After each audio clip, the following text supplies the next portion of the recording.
needs no introduction, John Strotbeck. Thank you, Jen. Yes. I want to thank the head of the Schuylkill Regatta Committee and thank Jen and my dear friend Ellen directly for putting on this 55th and allowing me to be the host or the MC. Before anything, I want to wish our Olympians who are in Tokyo speed and flat water. I assume we're all going to be watching it. There's all sorts of different ways to watching it. I think we're going to be pretty fast. Real quick, my background, I moved in 1981, started training again, and I raced in the 84 and 88 Olympics. And I started a little company called Boathouse, which has grown into a bit of an enterprise.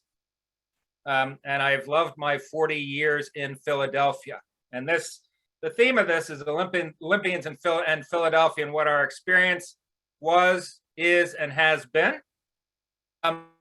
What we're going to be talking about, but I'd like to start with two things that are very near and dear to all of us in Philly. First, Ted Nash.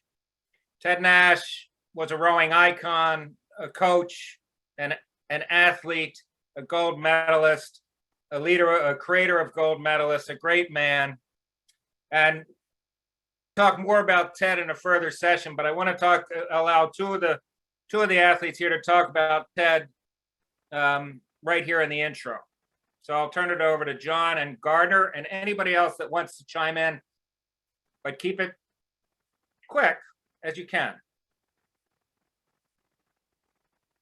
John, why don't you go first? Mute, John, turn on the mute. Unmuted, okay? Can everyone hear me? Yes. You're Cox, of course. Yeah. Of course. So I am John Chatzky. I was coxswain of the 8 in the 1980 Olympics. I am a Penn grad. I coxed for Ted at Penn, graduating in 1978. I was a novice walk-on the fall of my sophomore year, where most of the guys had rowed in prep school. So I was walking into a boathouse with a lot of people who had rowed 5, 6, 7 years. And Ted would just put a lineup on the wall, put my name up next to one boat and say, go. And that is how I learned how to cox. There was no YouTube video for training. You know, there was nobody telling you what to do. There were no cox boxes back then. And you just get in the boat and you'd hear Ted's voice in the launch throughout the practice. And it was baptism by fire. Ted, other than my dad, I've said this a million times, was the most influential male in my life. Then when I was 19 and I developed quite a bit in those 5 years with Ted, 3 to get through college and then 2 more after college. And I will remember him forever. He opened the door. He was the reason I got to cox in the Olympics, and he changed my life forever. And I'm going to keep it short and let Gardner go. Thank you, John. So I'll just step in. I came to Penn, having rowed at boarding school at St. Andrew's School for 3 years, and I got so bored with the sport, I didn't row my senior year. I said, I'm never going to row again. So I came to Penn hoping to be the hero of Franklin Field because I loved playing football and throwing and catching and kicking and blocking and tackling and all that stuff. It didn't quite work out that way in Franklin Field for me. And Ted Nash had been showing up in my dorm room and leaving his Olympic tracksuit on my pillow. And, you know, classic Ted, he was always putting the hook in as deep as he could get it. And so finally, when football season was over, I walked down to the boathouse and started up. And that was great. That summer, I ended up in the Pan American Games with Robbie Meek in the pair with coxswain. That if anybody's rowed that boat, they are as glad as I am that it's been virtually discontinued. It was a tough boat. And anyway, the next year I moved up to sophomore year and I spent the whole year in the third boat, which was a great preparation for being an Olympian, because that's the subject of your topic, how to be an Olympian or something. So Joe Burke at the time had his point system, which was a marvelous innovation of taking the coach's discretion out of selecting the boats, because any coach knows that he's not quite sure about the 6th, 7th, maybe the 8th guy in the boat, maybe the guys in the JV should be there. It's just, so Joe was trying to come up with an empirical way to solve this problem. And I ended up with the lowest point score in the history of the University of Pennsylvania. And I was in the 3rd boat for the whole year until the end of the IRAs in whatever that was, June 10th, I think, of that year. Joe thought, well, maybe this system isn't quite right. So he plunked me out, put me in the varsity. And we headed off with Luther Jones, who was a freshman from Blackfoot, Idaho, and a great mountain of a man and a marvelous fellow.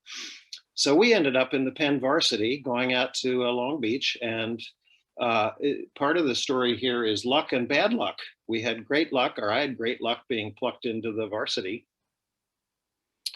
But then the Penn crew led the trials for 2,000 meters, except for the last 4 inches length of your finger, where Harvard pulled ahead. So they became the 8. Anyway, good luck, bad luck. I think luck plays a lot of it in becoming an Olympian. It certainly did in my times. But I was lucky to get in the trials later in the 4 with coxswain. So we went to the Mexico Olympics. And that's more or less it in a nutshell. But without Ted Nash coming in and putting things on my pillow, I probably would not have gotten to the Olympics. That's my story. Great. Thanks, Gardner. Thanks, John. Quick image on that Ted. Back in the early 60s, he was rowing a double. I forget the partner, but my one image I'll never forget. These were the days of wooden sculls and heavy wooden oars. Ted was the only guy I ever saw that would put the scull up on his head with one arm, carry it, and reach down and pick up those 2 heavy wooden sculls and walk into the boathouse. And my son rode out of Vesper, and Ted was coaching Penn AC during my Olympic years. I did row and the Vesper guys and the Penn AC guys often got in boats together, and Ted was our coach, and he was a lot of fun to row with. And here's a little segue. This also has to do with Ted, but again, in the future, I think we'll talk about Ted at length. As we all know, or many know, or should know, the women's team is the women's rowing team. The U.S. women's rowing team is currently the strongest team in the world. Yeah. But what you may not know is that women's rowing was initiated in Philadelphia. Women's events in the Olympics were 1976, and Ted, along with Joanne Iverson and Gus Constant, and I'm not sure who else, were really the 3 people behind developing women's rowing in John Hooton was another one, developing women's rowing in the United States. And we have a couple of athletes and people on this call who were part of those teams. So I'd like to first introduce Pam Behrens-Golden, who was on the 76 team. And I assume you rowed with Ted or John Hooton and along with the other athletes. So Pam, what was your experience like in those very early days, along with showing up in Montreal for the first women's rowing event ever? I started rowing next door to where Ted was coaching. I rowed for Gus. Women's rowing was very young, and I started at the perfect time. I was in the perfect place at the perfect time because it had just been named a women's through the Olympics as an Olympic sport, and Title IX came in, which gave us more competition throughout the country. When I started rowing, I rowed for Gus. And as we went on, Woody Fisher would coach us in the morning and Gus would coach us in the afternoon. And then the camp system came in, which we did not go to the first year they had it because I had already established my career and I couldn't take that much time off. The second camp I went to and trained under John Hooton. I was selected to be in the first women's 4 with coxswain. And my career went on from there. And after the rowing, I set up the first couple sports festivals that they had. I was on the US Board of Directors. So I had a very strong career and a good one with lots of practice and a lot of time consuming rowing. And I think Jinx can probably talk more about the development of the National Women's Rowing Association. Awesome. So let me move forward a few years. Women's rowing, Barb, 84, 88. Teresa, you were 2 Olympics, 1, I don't remember, but I know you were awfully fast. How did, this was still the early days of women's rowing at the Olympic level. You guys feel it's any different now than it was then? I think that at times we were told we could not compete with the East Germans and we were not allowed to row 2,000 meters at the time. I remember those days. Well, by the time Barb raced in the Olympics, it was 2,000, right, Barb?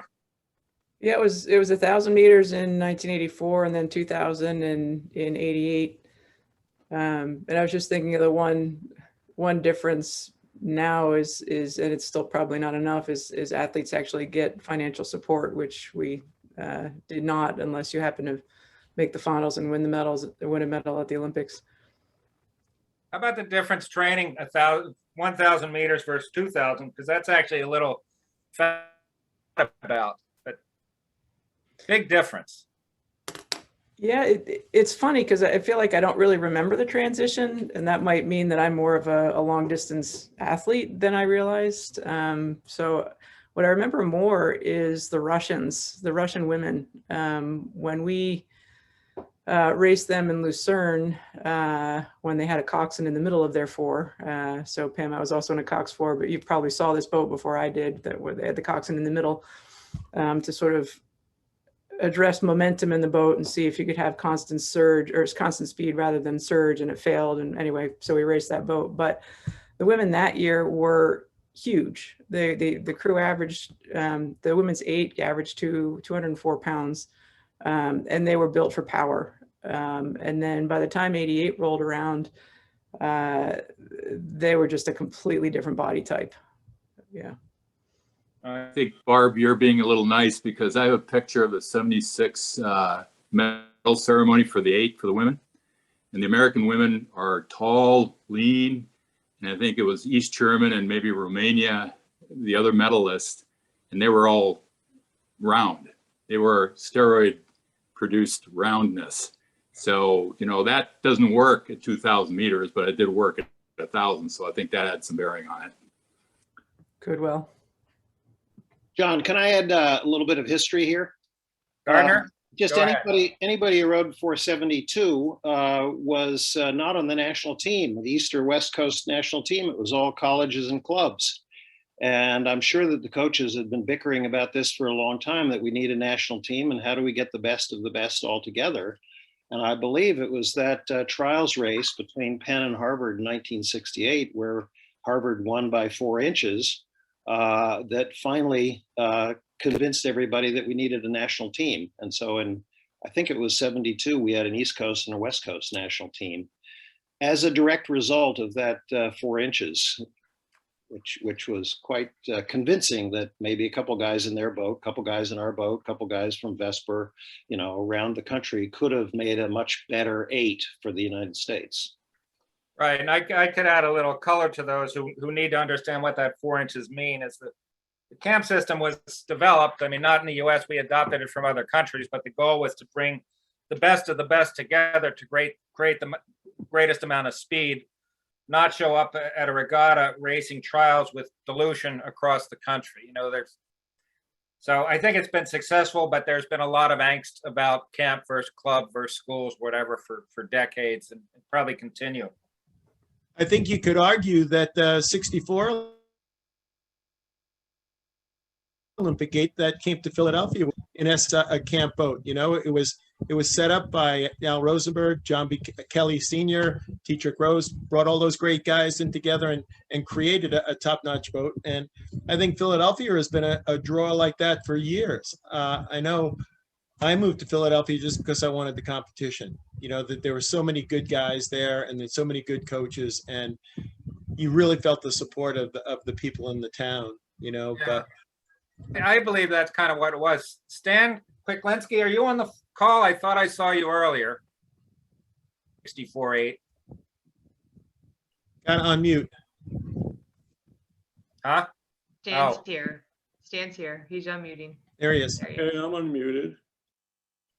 Can you hear Stan, me? so we were just talking about campers. Oh, there you are. You're right next to me, at least in my zone. So talk to us a little bit about that 64-8.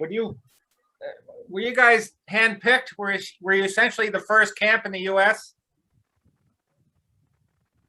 I don't think it was a camp, essentially. It was cherry-picked people by Alan Rosenberg, Dietrich Rose, and John B. Kelly Jr. There were about, How long did you guys train together prior to the trials? prior to the trials, we were together about 2 months. Which is not a heck of a long time, but obviously successful. And for all those who aren't aware, when the 64 boat, they were also in Tokyo. That's right. With one unique aspect of the final, Stan. You were rowing in the dark. Right. That's true. It was totally dark, except for the lights of the cars on the bank and fireworks going off at the finish. Otherwise, it was pretty dark. And why? So you guys won, but why was it in the dark? Too much wind during the day? Just the way it was scheduled? Too much wind during the day, coming from the side of the course. It wasn't suitable for really competitive rowing. The favored lanes were the 6, 5, and 4, and the others were somewhat better off. So they postponed it a couple of times, actually. And finally, they got around to saying, we've got to go. It was getting dark. And the wind had subsided somewhat. So they took it upon themselves to run the races.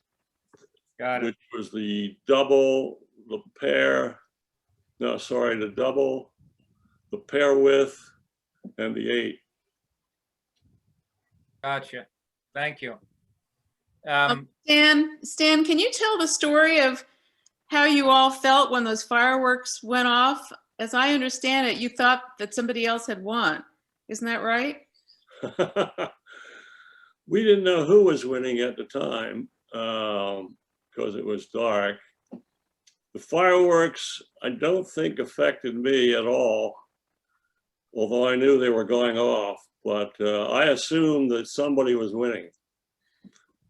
And we were somewhat out there and effectively winning the race, but not sure. The Germans were not far behind. However, they fell back at the end somewhat to open water. Gotcha. I think the story I heard is that Zimini started yelling, "We are winning, we are winning." And nobody believed him, though. Yeah.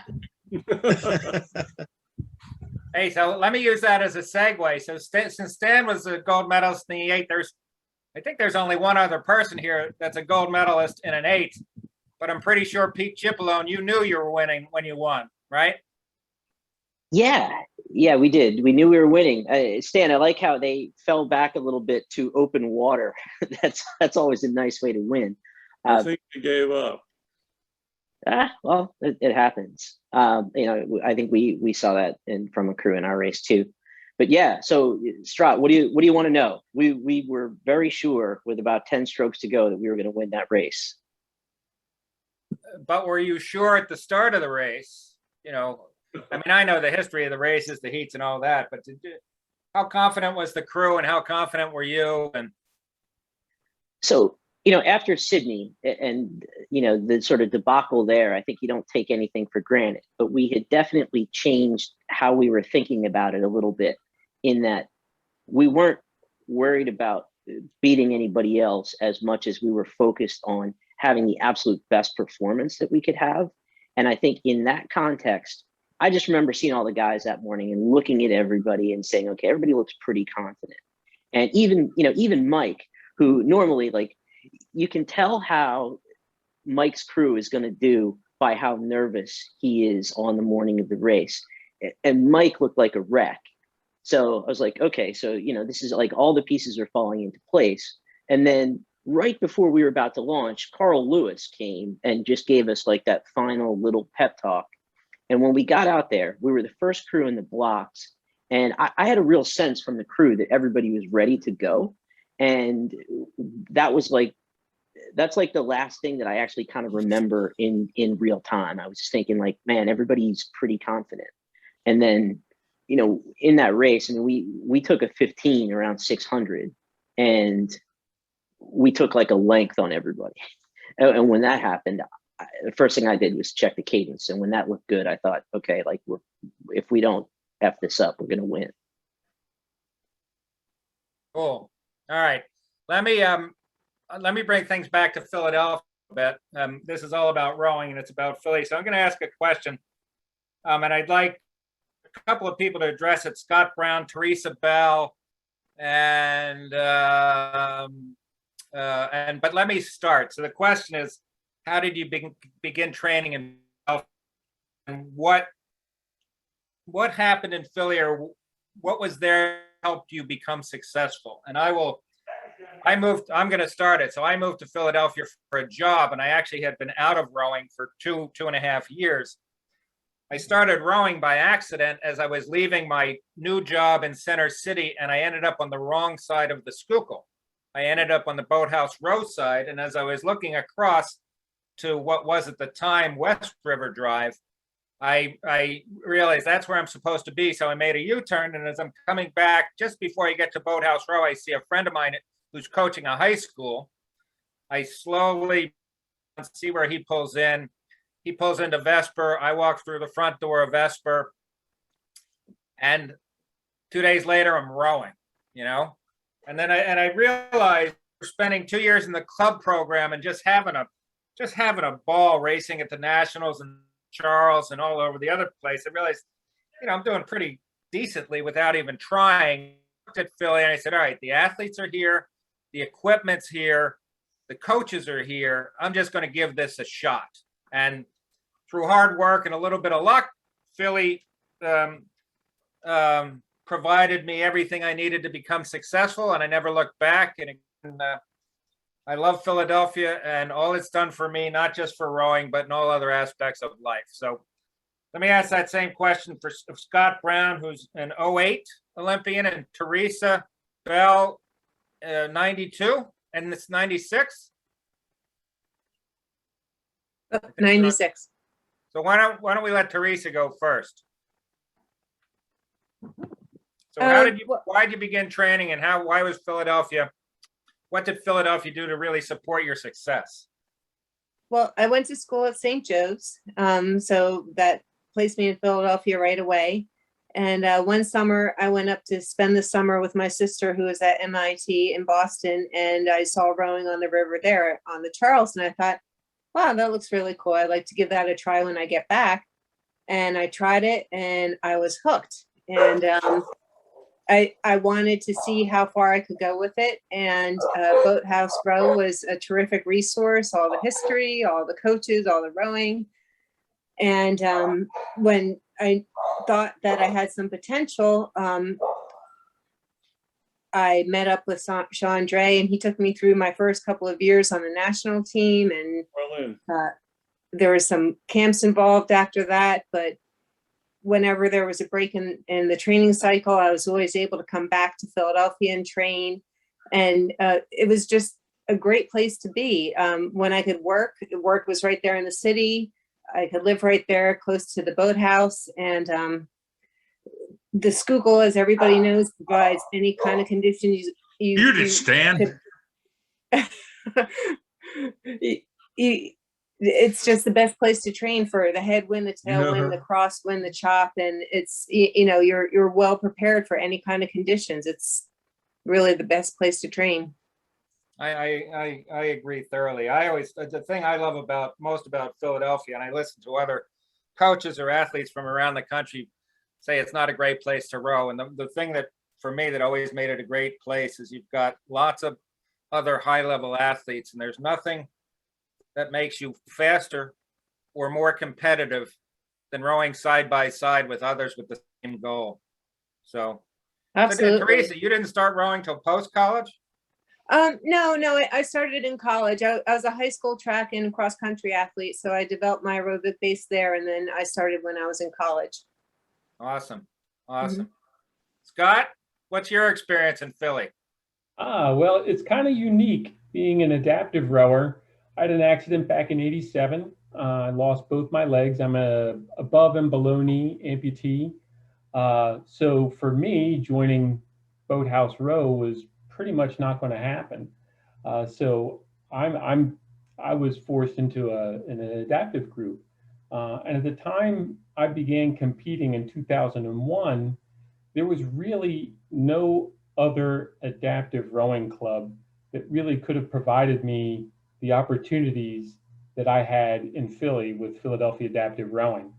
To me, it seems kind of fitting given the history of Philadelphia rowing, that Philadelphia Adaptive Rowing is there. PAR is what I'll call it, is really the birthplace of adaptive rowing in the United States, as far as I know, and probably the world. For sure, we have the largest and most diverse, and by diverse I mean the different types of disabilities that they can serve here. And if it's not the largest in the world, it's certainly the most diverse in the world. And it has fantastic coaches, obviously huge support. Had it not been for them, I couldn't have made it to where I was today.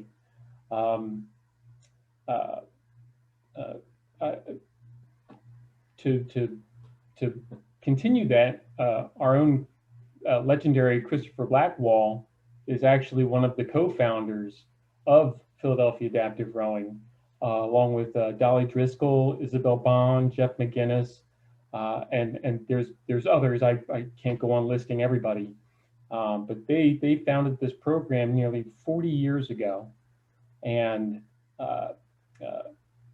yeah, forgive me, I'm struggling a little bit here. Was it one of the first in the country? Oh yeah, absolutely. Yeah, it is literally the birthplace of adaptive rowing in the United States, and as far as I know, it really is in the world. But that team there was the driving force behind Philadelphia Adaptive Rowing, and as it expanded throughout the country, that whole team was pivotal in getting adaptive rowing into the World Rowing Championships and ultimately the Paralympics, which to me is absolutely phenomenal. The work that team has done is immeasurable, and it has changed so many people's lives, including my own. A program like that can't survive without the volunteers that it has. They give so much of their time so generously. With all the work the team does with the volunteers, they help give purpose to those who have lost that purpose due to a disability, whatever that disability is. And to have that back, to be able to have that spark back in life is genuinely, I mean, it sounds like hyperbole, but it is life-saving. It really is. I mean, I lived it. That was where I was going. You know, I will be forever grateful for all the work that they have done and put in. That is a debt that I could never repay in all my life. They have touched me and affected me so deeply. They were as instrumental, and even more so than my parents, to to help make me who I am today.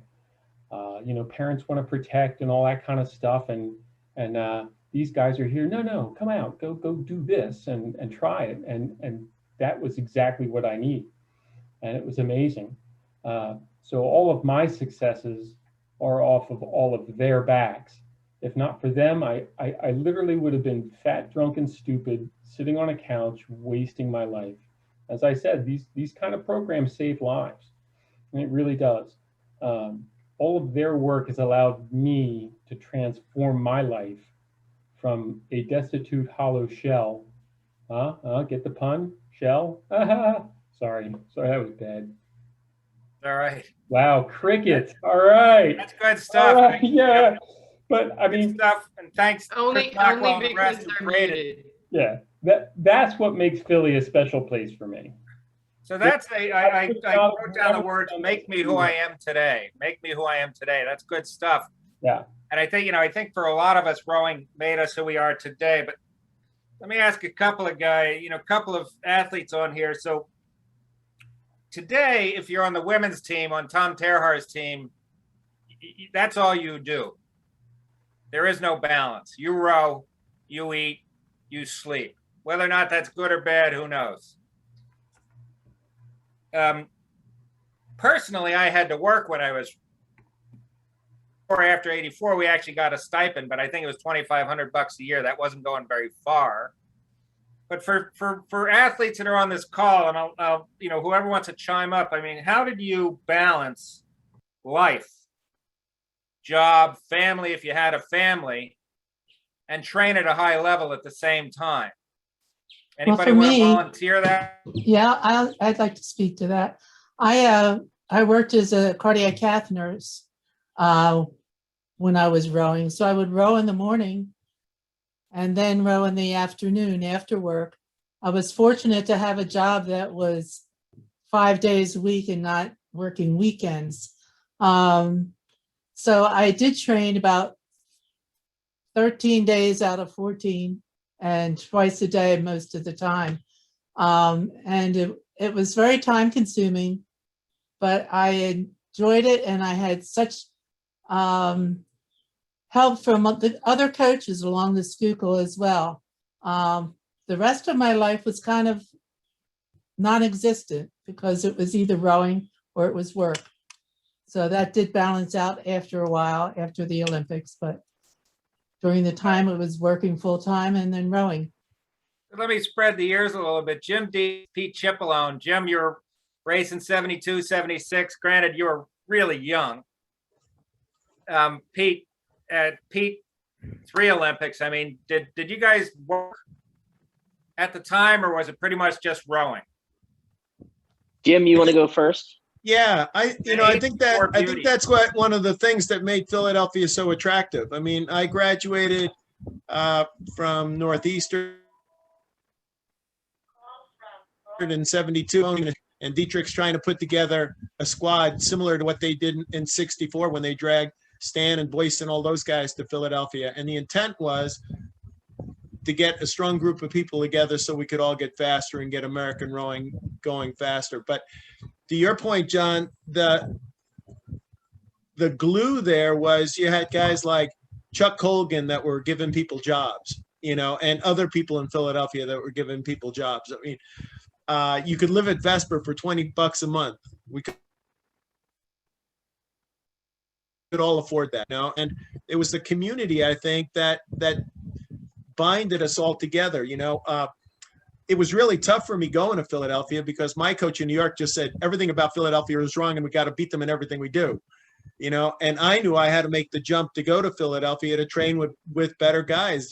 Bob Zagunis was there, Daryl Frugdenhill was there, Jim Maroney was there. We all were pushing each other, and the goal was for us all to make the national team, all make the Olympic team. Right. and can, that support from the Philadelphia community. I mean, on a Sunday night, walking from Vesper down to Fairmount, putting 50 cents in the Coke machine and getting yourself a beer, you felt like, wow, this is a great place to be. Was your coach Jack Soldier? Yes, he was. Oh, he was a great starter. Yeah, Yeah. he used to line us up and he'd say, okay, the commands are going to be, are you ready? Ready, all, row. Mm-hmm. There'd be a pause and he'd say, ready, row. That was it. Let me move it to Pete. So Pete, you rode for Mike Tatey, and I know you were when the team was up in Princeton. I'm pretty sure I know Mike did a great job at letting you pursue a professional career and basically have a lifestyle. Did you during your 8-9 years? Yeah. So he required us to have jobs. Going into the 2000 cycle, you were not allowed to train there. And, he said, you have 6 weeks to find a job. If you can't find one, I'll spend 6 weeks looking. If you're unemployable, you can't train here. But like Pam was saying, right, it was a monastic lifestyle. I mean, you rode in the morning, you went to work for 8 or 9 hours, you came back, you rode again, you sat in front of the TV and shoveled some dinner and you passed out. But I always thought that was it was really good in terms of mental balance. But I do want to tell a story about Philly, because I think Dave Krumpetich in 1988 was working like a construction job leading up to the Olympic trials, and somebody dropped one of those like steel, the plates they put on the street on his hand, and he broke his hand or something before the Olympics. But I remember those guys. What's that? I think it was his foot, but whatever it was, but I remember all the guys at Penn AC. Like I spent most of my time on Boathouse Row as a kid in school, and started at Penn AC in 7th grade, but seeing guys like Crump and Dan Lyons and Tom Bohr, like those guys all had jobs, right? And yeah, that was the way we thought it was. Yeah, good. Hey, is Bob Zagunis on the call? I thought I saw him earlier. Oh, there you are. So, Yep, so let I'm me here. ask the same question, Yeah. Bob, to a person I think that has a unique position in this panel, that you were both Olympic athlete and Olympic parent. Yes, maybe How do you- there's other. so, for those of you who don't know, Bob's daughter is a gold medal épée saber for the U.S. fencing team. She's in there, going to be in her 5th Olympics coming up in next week, actually. So how do you balance that, both as an athlete and a parent? Well, you got to support them when they're young, and then at some point they know what to do. I got NBC calling me trying to make a story out of this thing about how do you communicate with Marielle when she's in Tokyo, and my answer is you don't communicate with her. She's got a job to do, and we spent 2 hours before she got on the plane, and that's it. And we now with all the restrictions that are going on, that's all we're going to do. We're going to wait until she gets her competitions done. They have 48 hours to get out of the country, and then we'll celebrate when she gets back. But Were you a Philadelphian? Were you raised here? How did you end up in Philly? You? Well, I was a spare for the 75 world team, U.S. team, and for the Pan American Games. And then Al Rosenberg had a selection camp for the 8 in Florida later that year and wanted me to come. And it was preordained who was going to be in the 8, I think, pretty much. And it was somewhat obvious. So I was back in Oregon, and I don't know if it was Dietrich or somebody said, hey, Philadelphia's the place to be. And it had for all the reasons we were talking about earlier.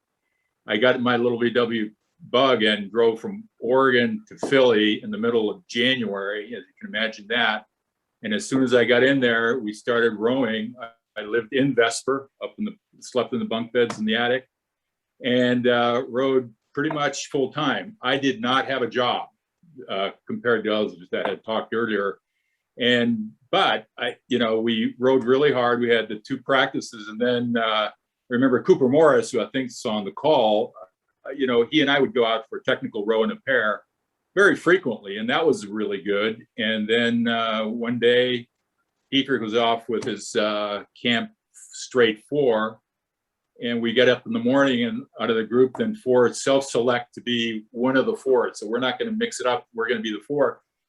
And then we were on our own, literally. We were practicing on our own. It was Fred Borchelt, Pat Hayes, and Mike Plum. And then we got Hardigan to be our Cox. And at one point, we were on our own practicing, and Ted Nash drove by coaching some of the crew. And he came up and asked us permission if he could coach us a little bit. And we said, absolutely. We were starved for coaching.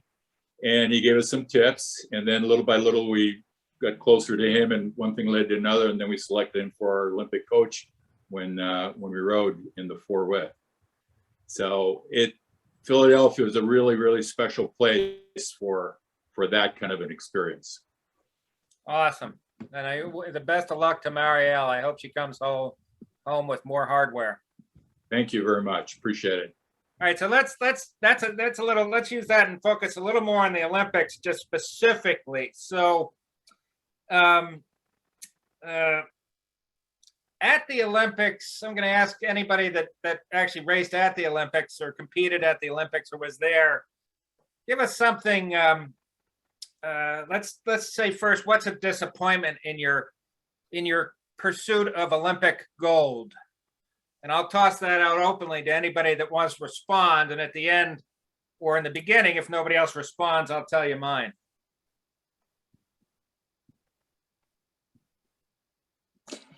Hey, John, I can respond and say this. I know yours. I was on the 1980 team. The US boycotted the Olympics. We never got to go. We never got to compete. We likely would have won a medal. And we went to British Henley, among other things, and won the Grand Challenge. And that was the most disappointing victory at Henley that anybody ever experienced. Yeah, I'm sure.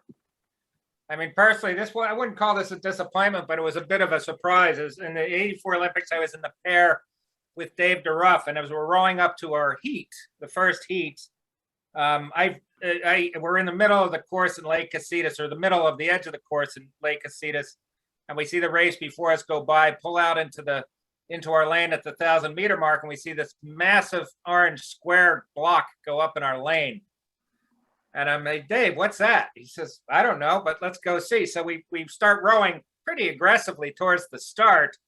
And as we get up there, one of the ref launches comes out and say, you've been assessed a false start. You were supposed to be here 10 minutes earlier. I will say, since he can't defend himself, that it was Dave's fault, not mine. But regardless, we made sure that we didn't false start. So when the starter actually said "Et vous partez," which is the old way, we probably sat there for at least 2 seconds to make sure we didn't false start again. But always good. We finished third in the heat and third in the semis, made the final. So I was happy. Anybody else make mistakes or issues? Yeah, I'll go. The 2000 Olympics, after everything, after winning back to back in 97, 98, 99, and there was a pretty strong Boathouse row flavor to that crew with Mike as the coach and Mike Worley and a few other guys. That meltdown is something, that sucked. I mean, I got lucky just because we had sort of a fairy tale ending after we brought Ted in as our assistant in 2004. But that wasn't that much fun. Yeah. There are a lot of stories I know behind that one, but we're not going to talk about it. How about, all right, let's talk about the thrill. So, I know, Jim, I know you won lots of medals. Teresa, you got a silver in 96. Chip, you got a gold in 04 and a whole lot of other golds at the Worlds. Scott, you got medals. Who else has medals here? We do have a guest who's in the group here, who a lot of you know, Mikhail Bartman, who's got probably more Olympic medals than any of us. But he rode for the Dutch. So we won't hold that against him. But winning a medal, getting up on that podium, I did not. I know that doesn't count, medals. right? Oh, Mikhail, you on? Yeah, I know those medals don't count. Well, no, they count. So, all right. Because I rode for the Dutch. That's fine. No. The Dutch are spectacular rowers. But you're back in Philly, right? Yeah, I am. All right, yeah. So you're welcome. So you won in the 8, you won in the quad, and you got a silver in the 8. Is that? Well, about the middle one, you're almost right. I have a story about that if you talk about disappointments. So after 96, after winning everything that season, a teammate of mine made the switch from the sweep to sculling. And so we rode the quad in Sydney. We had a good race, you know, knew that we were going to get a medal, and sprinted past the German Olympic champions from 96 in the last 250. And we were happy with our medal. Go back home, big celebration. Couple weeks later, there's a big story about, say, the Italian team. So Italy won the quad, and there was a big story about blood doping, which wasn't an official test yet. But there were a lot of Olympic gold medalists from Sydney who were in that pool. Since it was not an official test, nothing could be done. But hearing the stories from one of those guys from the quad, I was like, yeah, okay, you just basically stole a gold medal from mine. So that was pretty disappointing. But nonetheless, you know, gold, silver, and Gabby, I see that coming back in the chat, 2 golds. I think the foreigners are doing pretty well here in Philly. Hey, but you're not a foreigner. Well, maybe. Yeah, so Gabby, I want to make sure, Gabby Cipollone, Gabby has 2 gold medals, and Teresa. So let's hear the point of view from women getting up on that podium. Teresa, why don't you go first? You're younger. Well, you know, it's indescribable. You spend so many hours, so many years dedicated to the sport, and even though it's the same people you compete against, but they call it a world championship, there's something about the Olympics. It's so special. Your family, your extended family, they're all there to see you perform at your very best. And, you know, no matter what color it is, gold, silver, bronze, it's just such an honor to be up there and to be recognized for your hard work. And it, you know, it's indescribable. It's really one of the best feelings in the world. Yeah, I've got medals from Worlds and Pan Ams and others, but I never got that Olympic hardware. I don't regret it. My goal was to race the best race of my life, and I did. Mm-hmm. But sometimes, you know, sometimes stuff just doesn't pan out. So Gabby, tell us about your medals. Yours are, what are you, 80, 84? Got to get off mute, take off mute. She rode against me. Yes, in the 4. Why did it go? Wait.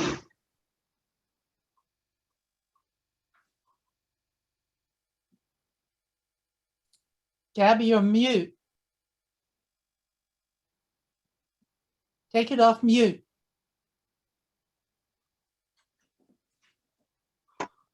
How about now? Okay, yeah, so I rode 76 and 80 against Pam in a 4. And I only know after I went to Pam's house the first time, and she showed me a picture where we were all the way in the back of the picture, but I could see us. You know, I'm sitting here and listening to how another country judged the Russians and the East Germans. I just want to say one thing. I'm not so tall because I was an East German or because I was pumped with steroids.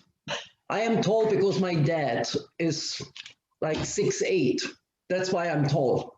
Yep. And the system in East German was just a little better than here because they looked for tall people. And it made sense because physically, it's better to be tall when you rode than to be small.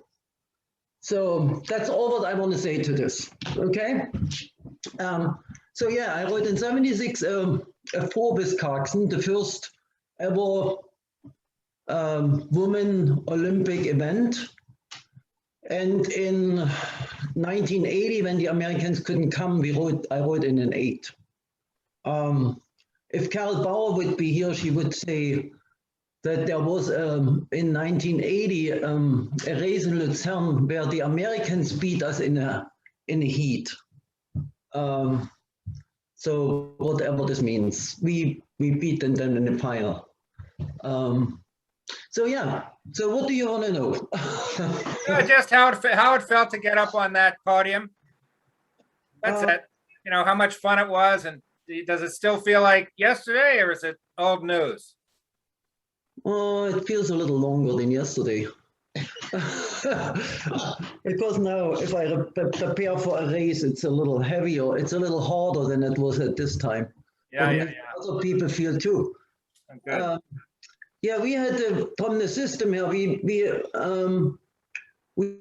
went at the time when I trained. I went to school, and we only had Tuesdays and Thursdays. We went to school, and all other in the morning, and all other time we rode. So basically, what people said here, they don't have a job. They did, I think, the same thing. Yeah, we rode twice, and then we had another session like soccer or stretching or whatever. Right. So at the time, I was a youngster with a lot of energy and a lot of, I would say maybe youth power. And my mom was just happy that I found something where I can leave it all and come home at night and be totally tired and sleep. So I enjoyed it. And yeah, I don't remember it very, very hard for me, except after I got a back surgery and I trained for 2 more years. This was a little was hard. Otherwise, yeah. Otherwise, I enjoyed it, and I just trained because I wanted to train. And now you coach. And I row myself and I coach, yes. Good stuff. I got one for you. Shoot. So 2002 was our debut into the World Rowing Championships. We were competing in Seville. The weather was a little rough, but we ran our race. It was a small race. It was our very first year, so there wasn't a lot of competitors, and that's fine. But we end up on the podium. So I am the first gold medal to be delivered to an adaptive rower. And, you know, I'm Joe Cool sitting up there thinking, oh, yeah, I got this. And Anita de France comes in and puts the medal on my neck. And she says, wait till they play the anthem. And I'm thinking, oh, yeah, I got this. And they start playing the anthem. And I'm watching that flag go up. And I'm thinking, why am I shaking? Why? I'm not cold, but I was shaking. And the next thing I knew, I was bawling. I was shaking. It was such a powerful experience. I will never, ever forget that. Yeah, well, that's awesome. One of the things I noticed from racing at World Championships is at the Olympics, and the Olympics in particular, you know, normally you're spending 4 years. It's a 4-year cycle, and all of us as athletes or coaches, you're just disciplined and you're committed and you're dedicated and you're sacrificing and you're not doing a lot of things other people are, friends. But when you get to that, when that final race is over, there's this emotion that comes out of your body, whether you're on the podium or not, is pretty intense, you know? And there's a lot of relief, and there's all sorts of things firing, you know? And I assume for everybody's experienced that at the end of a World Championship year and Olympic year. But how do you follow up with that, you know? What do we do after that? And we're all, most of us on this call are now professionals or coaches. We're doing something else, but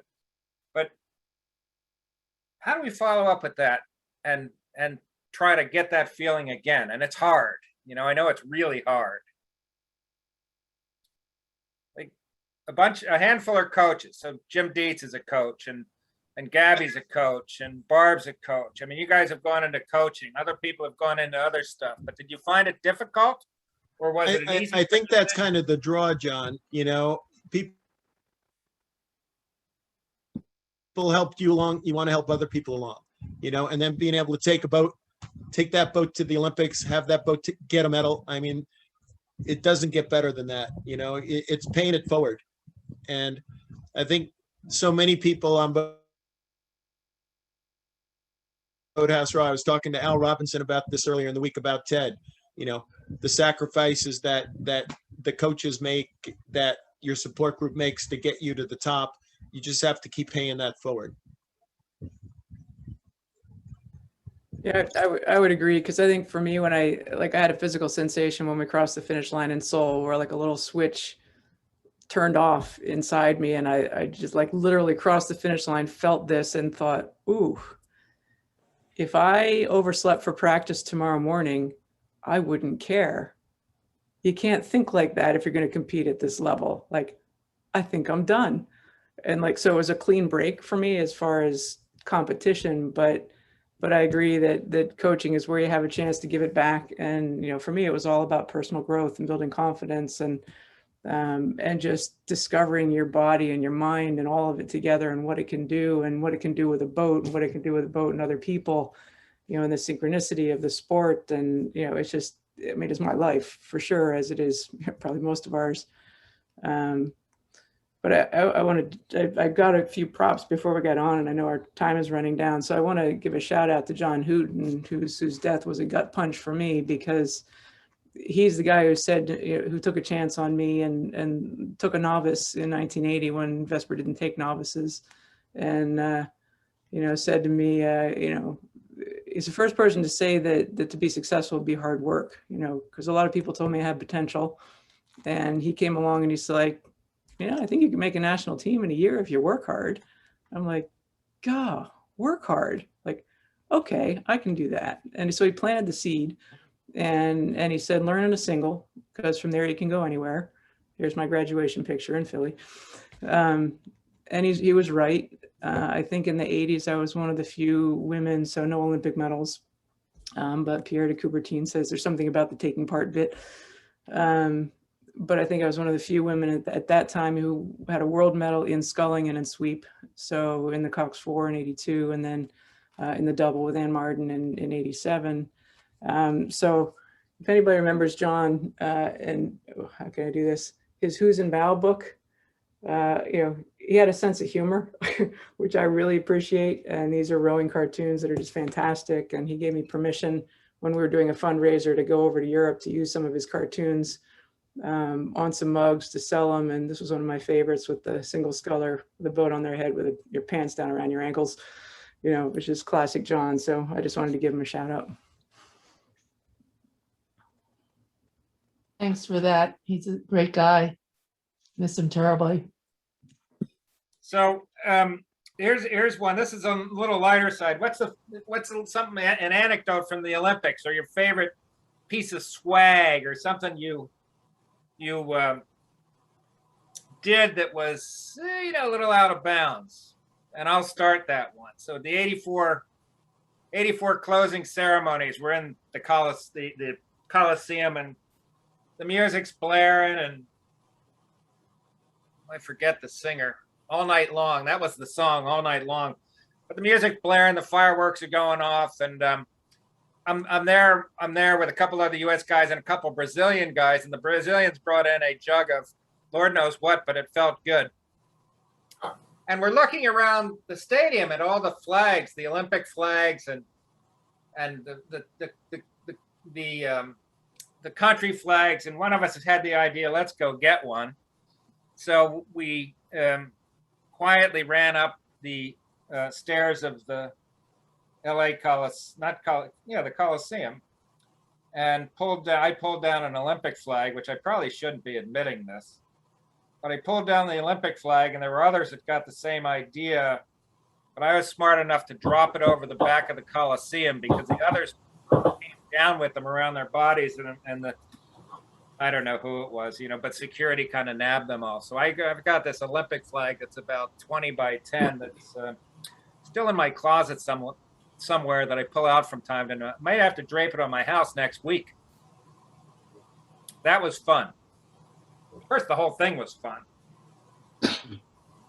Other than medals, whatever anybody else get. Well, I've got one. I got a memory of John Hartigan. John Hartigan, as I think everybody here knows very well, was my cox in the 1968 Olympics in the 4 width. And what a character. as we all know. What an incredible character. But the image I want to leave with you is that in '68, we all marched into the opening ceremony 8 abreast according to height. And up front were gymnasts, coxswains, and John Hartigan with his built-up cork boot in there, proudly marching with the US team as our coxswain. And it is one of the most amazing images I remember from international competition, and of John Hartigan just taking charge and marching in with everybody else. It's a great image. And if you ever look at the photograph, look at John Hartigan marching into that Mexico stadium. Thank you. Do that. Anybody else? John, I have a real quick one. 76, when I traded my blue jeans that I sort of had on with an East German, and ended up getting a really nice East German rowing singlet that I still have. So that was my big Oh, I swag. thought you were going to say you trade a pair of blue jeans for a rowing jacket that somebody might have turned into a business. Were you wearing the jeans? There you go. Exactly. That sounds like a great idea, John. Now, this is Bill Donovan. I just want to relate a few things. I was an alternate on the Vesper crew in '64 with Stan Clwikinski and all the rest of the crew, which unfortunately many of them have already passed away.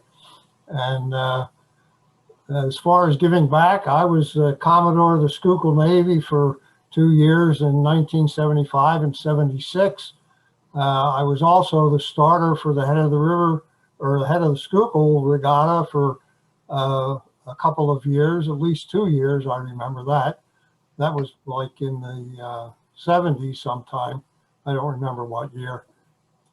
But I moved out to Kansas and I got kind of out of the picture for rowing for a while. I did referee a race in Lawrence, Kansas one time. I was invited by the crew coach there. But I was involved in rowing. I ran the Stotesbury Cup Regatta for a couple of years. I married a national championship from the women's crew from 1967, was it? And Penny Henwood was also in that women's crew. They didn't have women's rowing in the Olympics then, so they couldn't compete. Anita de France, I believe, was also in that crew. I'm sorry, Jinx Becker. And I knew Pam Burns for a while. I don't remember quite what our relationship was, other than the fact we rode for Vesper. I remember Jim Dietz, my twin brother, raced against him one time in a college race. I'm getting away from the Olympic topic, though. That's all I had to say. So I have a question for Coach Dietz, Olympian and Coach Dietz. And it has to do with sculling, single sculling. And, you know, you were the best sculler in your era. And we have this kid, Clark Dean, who matched your accomplishments at the junior level. You think he should be sculling or sweep rowing? Right now, he's stroking the straight four at the Olympics for Mike. He's an incredible sculler. I wish he was sculling, and he outdid what I did because he won the juniors twice. Very fast guy. Hopefully after this Olympics, he will go back to sculling, but the United States needs more sculling, you know. Oh boy, that's a big story. It is a big story. What do you think of this? Have you seen the German sculler? The Otto? guy that transitioned from cross country to sculling like a year or two ago, and No. Zwickler, he was a swimmer. He was an 800 meter swimmer. His parents were both Olympic oarsmen, though. he's a monster. Very fast. Yeah, that'll be Yeah, interesting. yeah. Well, they all are these days. Yeah. Yeah, I'd like to see Clark go into the single at some point, but he's only 20 years old. He's got plenty of time. Yeah. I think training in small boats really helps both sweep and sculling. And it helps with your competition, racing against each other in your practice. I think it's going to help Mike's 8 this this year, John, because of COVID, Mike had all those guys in singles, doubles, and pairs this whole year, and I think that's going to pay dividends. Yeah, it's going to be interesting. You know, they're going. Both of the men's boats are going over without any race time against anybody. You know, whereas I think most of the women have raced other crews, if not in 8s and 4s. But it'll be interesting. But he did it before. He did it with Pete in the boat. You know, they didn't travel much, did you, Pete? It was the Rotzenberg Club that pioneered training in small boats. That was a hotbed of innovation in rowing back in the early 60s. And in terms of rigging, in terms of training, interval training, small boats, you name it. And we learned so much from them. And of course, one of the main conduits was through Vesper. That was Carl Adams, who brought in interval training. Yep. And that whole thing, Charlie. Hey, John, this is Rick Stellick. I don't have a visual, so how you doing? Sorry, I missed you earlier. Oh, and Jason Reed's here now, too. Oh, good. I'm glad Jim, I know Jim's on the call, Jim Dietz, of course, but I wanted to put a recognition into for that great year in Philadelphia, 1976, when we had so many Olympians on the team.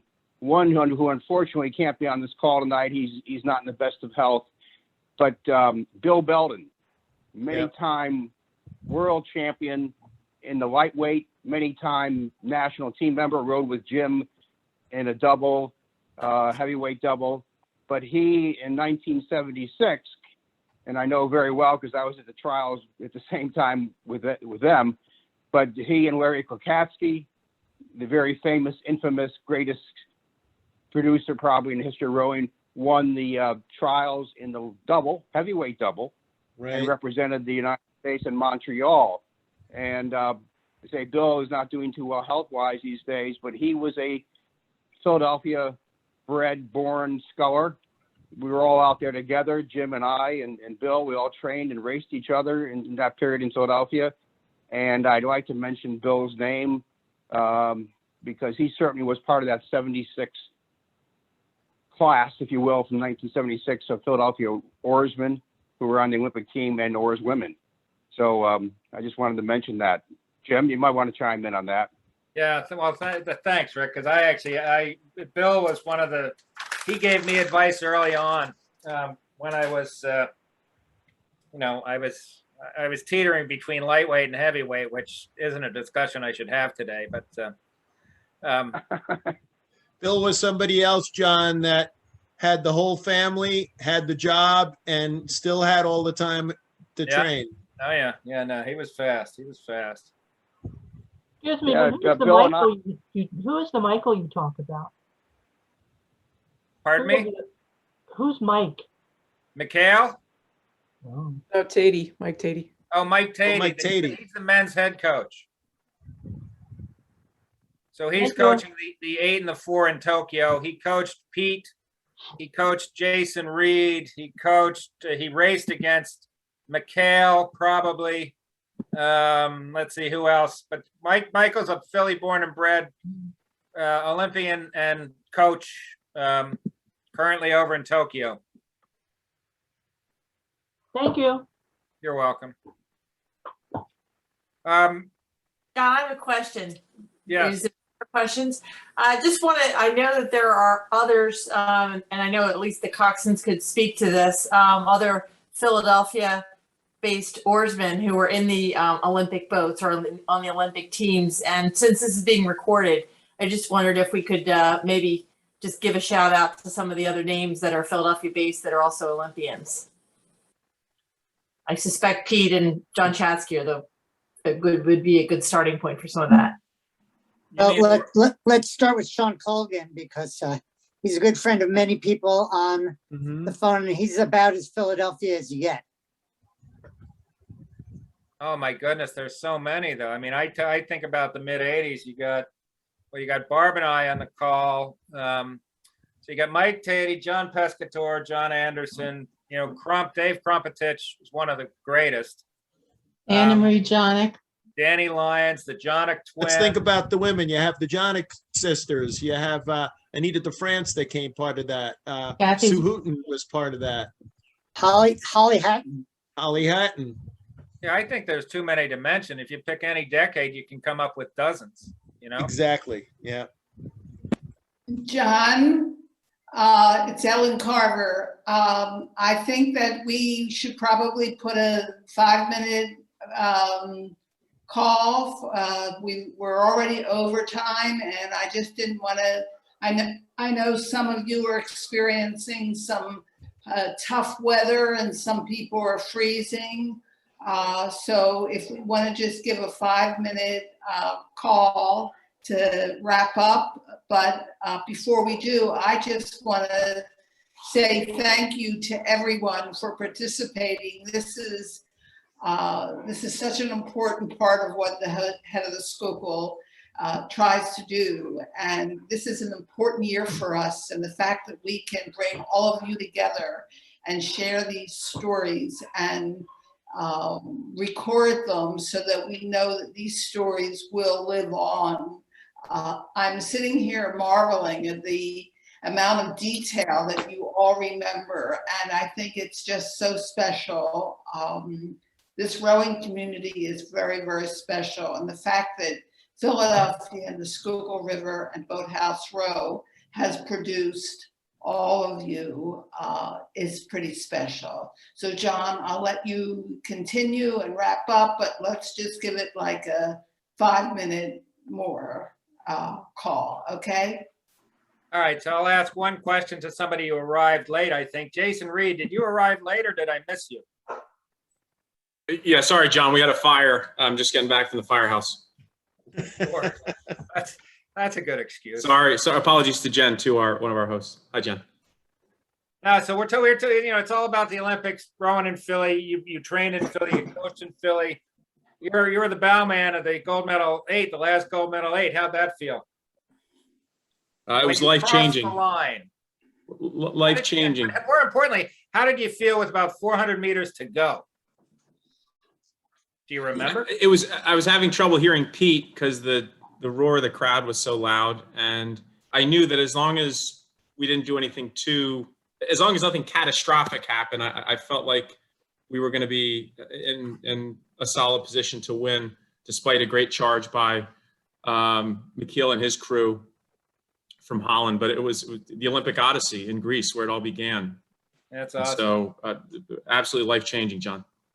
So does anybody on this call, on this session, have any questions for anybody in the group? I'm talking about the public or anybody who's on this Zoom call. If you do, either ask it verbally or text it, and we'll give it a couple of seconds. I have a quick question for Stan Clwikinski. Can you hear me? I can. Yeah, go ahead. Prior to the 1964 Olympic 8, Vesper raced in, had an 8 in the July 4th, 1962 Regatta, and the Russians participated in that. I wonder, Stan, were you in that 8 in 1962? No, I was not there for that.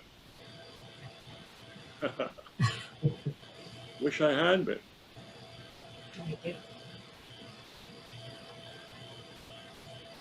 you. Any others? That was that 62 regatta was the great story in that was Ivanov, the great Russian scholar, won the single as expected, but one of the doubles guys got sick and he won that as well. And he went on to be, of course, 3-time gold medal winner in a single. So here's, I'll throw this out there. This is just a little tidbit about the Tokyo Olympics, these Olympics, the race course. And for all of those who have raced worldwide, world championships, you know, usually the race course is a wonderful long pool dug out for the sole purpose or the primary purpose of rowing races. You know, we have our course now in Sarasota, but usually they're straight, well dug courses and work and are as fair as can be. The Olympics, on the other hand, race courses are set up, I guess, to what's convenient or best for the local area. And as I understand it, and Michael Tatey texted me this, I asked him, how's the race course? And he said, well, it's hot. And he said, the race course is on a wind farm. So wherever the race course is built, there's also a wind farm, which sounds a little strange to me. Sounds a little out of alignment. But so I assume they're going to be challenged by possible high winds along with very hot weather and all the rest of the angst of this 2021 Olympic Games. But who would build a race course on a wind farm? John, there might be, it's Jason, and I think Pete can confirm this. When we were in Athens overlooking the Aegean Sea in this incredible venue that was very windy, in the distance, across the bay, there was a wind farm. So what that portends for our 2020, 2021 crew, perhaps you could let Mike know or remind him of that. That could be good luck. Jason, when you were in that race course in Athens, remember there was always the fear of the Meltemia winds that would come from Northern Europe and wipe out everybody. My son was there the year before in 2003 for the junior nationals, and the winds came in and they were so strong that they had to shorten all the races to 1,000 meters and start at something like 5 in the morning. And apparently that didn't happen in the Olympics, but that was something that everybody's afraid of, the Meltemia winds. And the interesting thing is that town right near there is the wind surfing capital of Greece. There you go. Well, Gardner, we had a great driver and we had an incredible crew. So whether it was a headwind, tailwind, crosswind, waves, no waves, it didn't matter. Oh, what a brave man. You would have sunk. It didn't matter. If we could circle back to the 1962 July 4th Russian race in Philadelphia that Jinx just brought up, Mr. Joe Henwood. They weren't Russians. They were from Lithuania. And Jack Kelly asked my father, Emil Henwood, if he would be kind enough to take a basket full of oranges down to the guys from the Lithuanian crew. They were staying at the Benjamin Franklin Hotel. And the KGB guys were eyeballing my father when he walked in with these oranges. And my father walks in with a big smile on his face. And he said, I hope you bastards all lose today. And all they could say was, thank you, thank you, thank you. Another comment on that race that I should have mentioned before was the Barge Club was prominently on display. We had a ladies boat 6 with women and guys all dressed up in old time dress, all kinds of pennants on it, as well as a single and double ladies boat, and paraded up on the course before the races and tied up on the island. So the Barge Club was in fine form that day. And Ivanov, that I mentioned, the single sculler, stayed with the Lees, a family that, you know. Robbie Lee? Yeah. Yeah. Robbie Lee's father and mother. And interesting guy, very interesting guy. Yep. Good stuff. All right, Ellen, is it time to sign off? Yeah. All right, so I want to thank everybody for joining us, and again, thank Jen and Ellen and the head of the Schuylkill Regatta for putting this on. And to all us Olympians, something we know and everybody needs to know: there's no such thing as an ex-Olympian. You're always an Olympian. I agree with that. Hear, hear, John. Go USA! Best to our women's team and our men's team, and with that, I think we sign off. Okay. Thank you. Thanks, everybody. Thank you. Thanks for having me. Until the next time. Bye-bye. Good night, everybody. Bye-bye. Good night. Good night. Thanks to everyone. Thank you.